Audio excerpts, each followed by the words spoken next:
গাজার মুসলমানদের দিকে নজর করলে গাজার ছোট্ট ছোট্ট নিষ্পাপ গোলাপ ফুলের মতো ছোট্ট মাসুম বাচ্চাগুলো, মা নাই, বাপ নাই, বাড়ি নাই, দিশাহারা, ক্ষুধার যন্ত্রণায়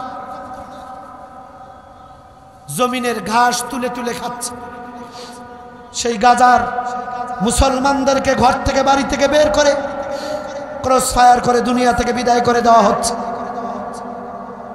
গাজার মুসলমানদের উপরে যে নিপীড়ন নির্যাতনের রিষ্টিমরলাপ সেই জালিমেরা করতেছে, সেই জাহেলেরা করতেছে। শুনে রাখো মুসলমান, ওই গাজার ফিলিস্তিনের মুসলমানদের এই দুর্দিনে বাংলার ভূখণ্ডের যার্রা পরিমাপ ঈমানওয়ালা একজন মুসলমান মানসিকভাবে সুস্থ থাকতে পারে না। ইস, মনে হয় সব কবরে শুয়ে আছে।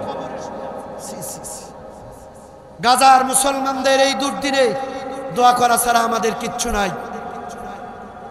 আমাদের বর্তমান শক্তি শুধু দোয়া পাঠাতে পারি।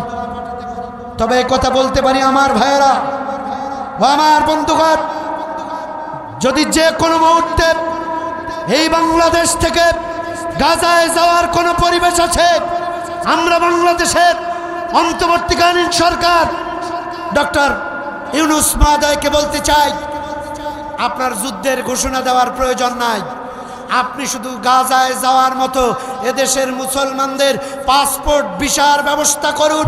দেখবেন এদেশের লক্ষ কোটি কোরআনের তৌহিদি জনতা গাজার ফিলিস্তিনের মুসলমানদের জন্য যুদ্ধের ময়দানে শামিল হওয়ার জন্য প্রস্তুত থাকবে। জোরে বলুন কথা ঠিক কিনা আমার ভাইয়েরা? যে কোনো মুহূর্তে যদি গাজায় যাওয়ার মুসলিম মুসলমানদের পাশে যাওয়ার কোনো সুযোগ আসে, যুদ্ধের যদি ঘোষণা আছে, যাওয়ার যদি প্রয়োজন আছে, কারা কারা শহীদের তামান্না নিয়ে ফিলিস্তিনের মুসলমানদের সাহায্যের জন্য গাজার থেকে রওনা করতে প্রস্তুত থাকবেন? তো হাত তুলে আল্লাহকে দেখান।